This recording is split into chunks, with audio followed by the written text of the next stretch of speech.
चलिए आज first chapter की फर्स्ट वीडियो में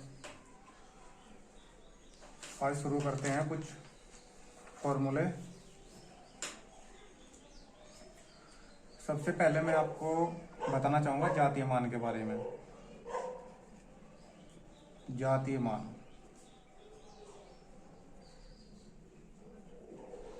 फर्स्ट चैप्टर के जो फॉर्मूले हैं सबसे पहले उन्हीं के बारे में बात करेंगे,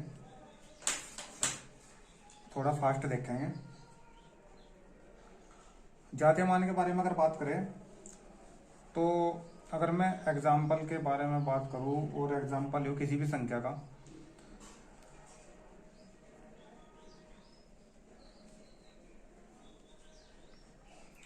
मान लो कि कोई भी संख्या ये दी और इसमें हमें पूछे गया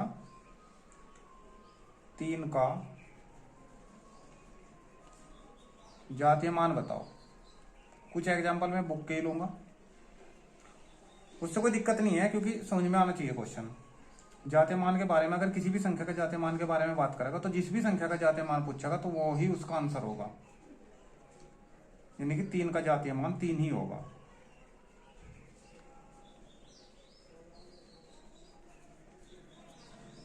किसी भी संख्या का पूछे, चाहे कोई भी संख्या हो, जिस भी संख्या का जातीय मान पूछेगा तो वो ही उसका आंसर होगा। मान लो कि इसमें 7 का जातीय मान पूछता तो 7 का जातीय मान 7, यही आंसर। स्थानीय मान में चेंज हो जाता है, एक जातीय मान होता है, एक हमारा स्थानीय मान होता है। स्थानीय मान में चेंज हो जाता है। स्थानीय मान जिस भी संख्या का संख्या में जिस भी अंक का जातीय मान पूछेगा उसके आगे जितने अंक होंगे उस अंक के आगे उतनी ही जीरो लग जाएगी, वो इसका आंसर होगा। जैसे मैं फॉर एग्जांपल कोई भी संख्या लिखता हूं, जैसे मैं बुक से ही ले रहा हूं, एक संख्या दी हुई है 32 56 78 09। ये कोई एक संख्या दी हुई है और इसमें स्थानीय मान पूछ लिया कि 5 का स्थानीय मान बताओ। 5 का स्थानीय मान बताओ। अब 5 हमारा किस नंबर पे है, इधर से गिनो इकाई साइड से, 1 2 3 4 5। तो हमारा 5 के आगे 5 अंक है तो हम 5 के आगे 5 जीरो लगा देंगे, हमारा आंसर आ जाएगा 1 2 3 4 और एक ये 5, क्योंकि 5 अंक है। 1 2 3 4 5, 5 के आगे जितने भी अंक होंगे 5 के आगे उतनी ही जीरो लग जाएगी और यही हमारा आंसर। ये स्थानीय मान हो गया। इसका अगर एक एग्जांपल की और बात करूं मैं, ये फर्स्ट एग्जांपल होगा, ये दूसरा एग्जांपल। ये कोई भी संख्या मैं अपनी तरफ से ले लेता हूं, जैसे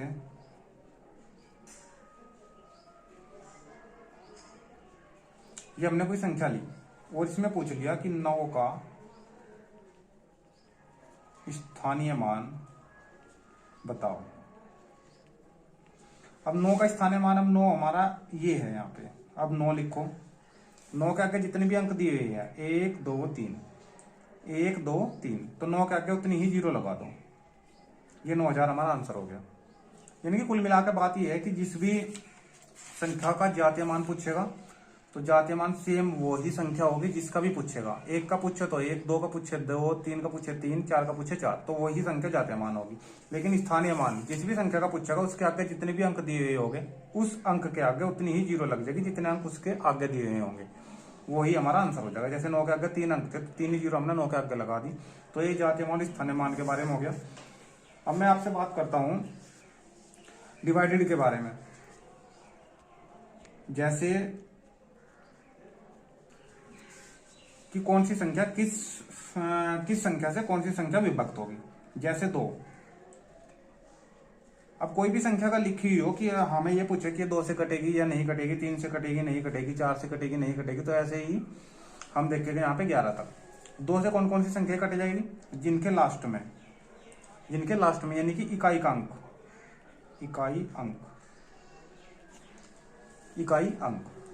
यानी कि अगर 592 है तो ये इधर से इकाई का अंक होता है, इकाई ढाई सैकड़ा।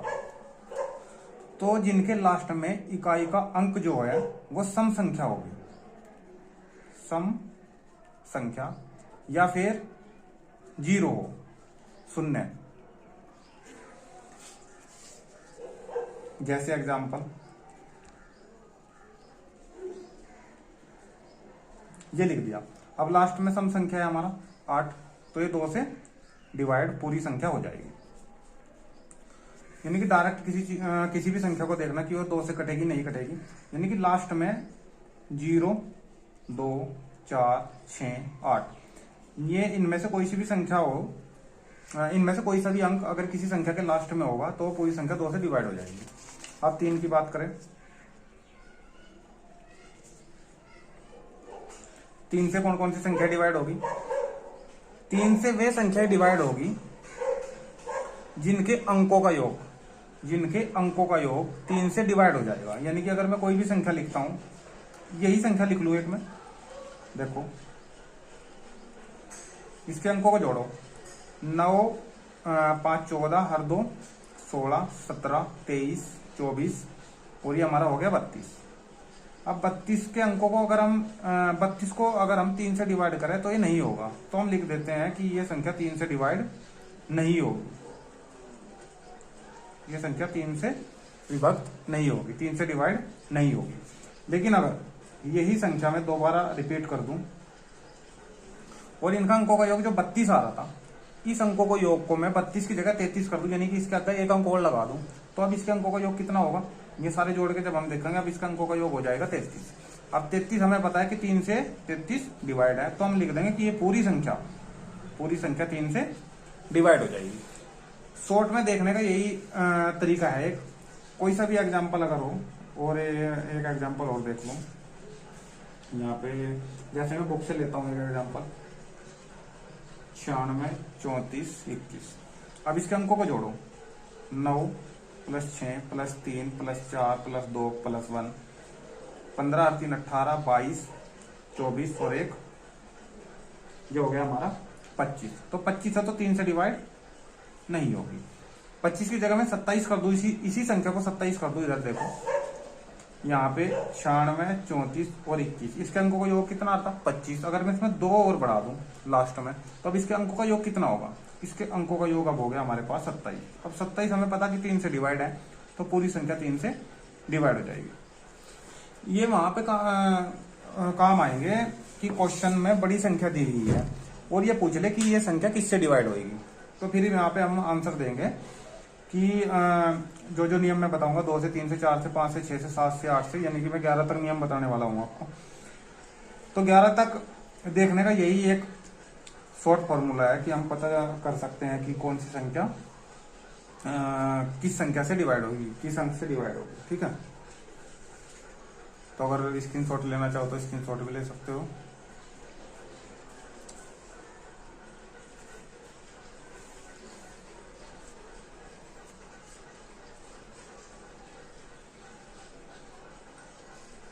चलिए आगे देखते हैं।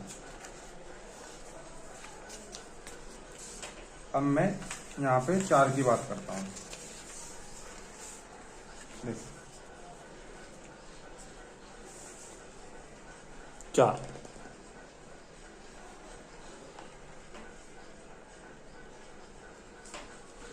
से कौन कौन सी संख्याएं डिवाइड होगी? जिनके लास्ट के 2 अंक, लास्ट के 2 अंक 4 से विभाजित होंगे। शॉर्ट में यही देख लो कि जिसके लास्ट के 2 अंक 4 से डिवाइड हो जाएंगे तो पूरी संख्या 4 से विभाजित हो जाएगी। जैसे कोई भी एग्जांपल मान लो कि 832 लिख दिया मैंने। अब 832 आपको पता है कि लास्ट में 2 अंक कितना आ रहा? 32 आ रहा है, तो 32 हमारा 4 से डिवाइड हो जाएगा, 4 × 32, तो पूरी संख्या 4 से विभाजित हो जाएगी। 4 दूनी 8 और 4 × 32, 0 बीच में, यानी कि 208 आ जाएगा हमारा। एक एग्जांपल और बुक से लेता हूँ, यहाँ पे दिया हुआ है 84, 42 और 54।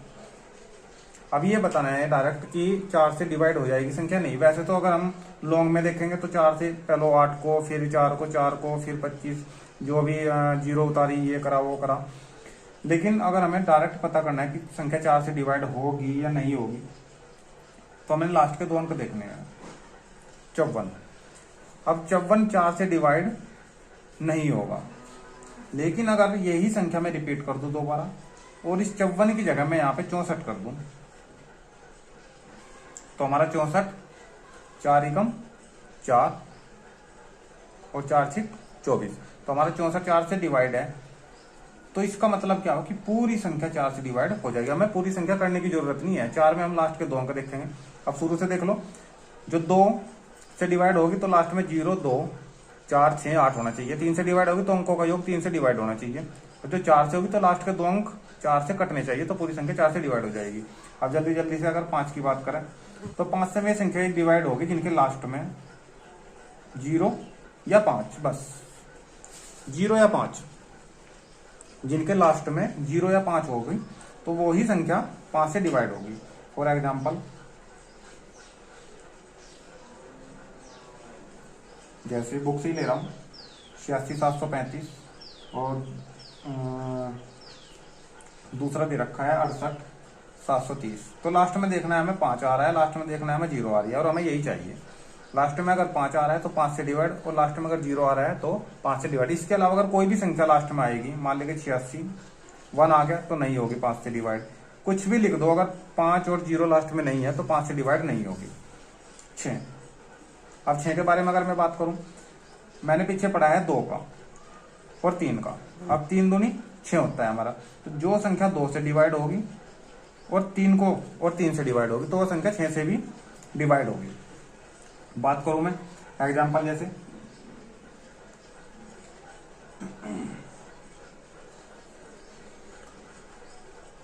हमारा 2 से डिवाइड होने वाला एग्जाम्पल देखें कि जैसे हमारा 8 और 3 11 और 2 13 और 13 और 8 21 हो गया हमारा, और 21 और 2 23 और 3 26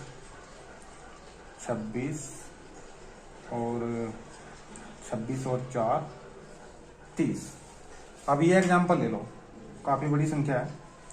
अगर इसके अंकों का योग करें हम, तो हमें अभी ऐड कराया है तो 30 आ गया, तो 30 हमें पता है 3 से डिवाइड है, तो ये तो 3 को वेरीफाई कर रही है।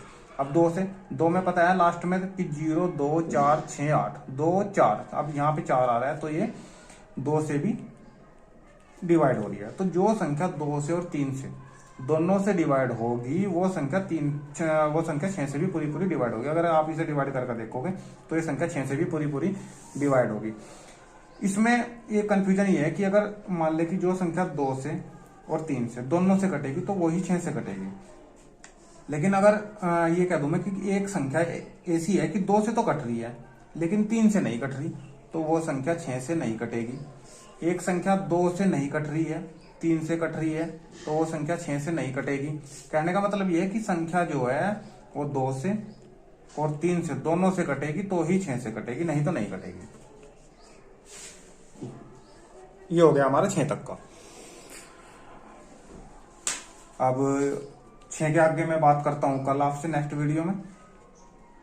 6 तक की बात रखते हैं आज, उसके बाद हम पढ़ेंगे 7 का, 8 का, 9, 10, 11 का। ये हमारी 5 संख्याएं रह रही हैं। इन 5 संख्याओं के बारे में हम बात करते हैं कल, क्योंकि वीडियो बहुत लंबा हो जाएगा फिर।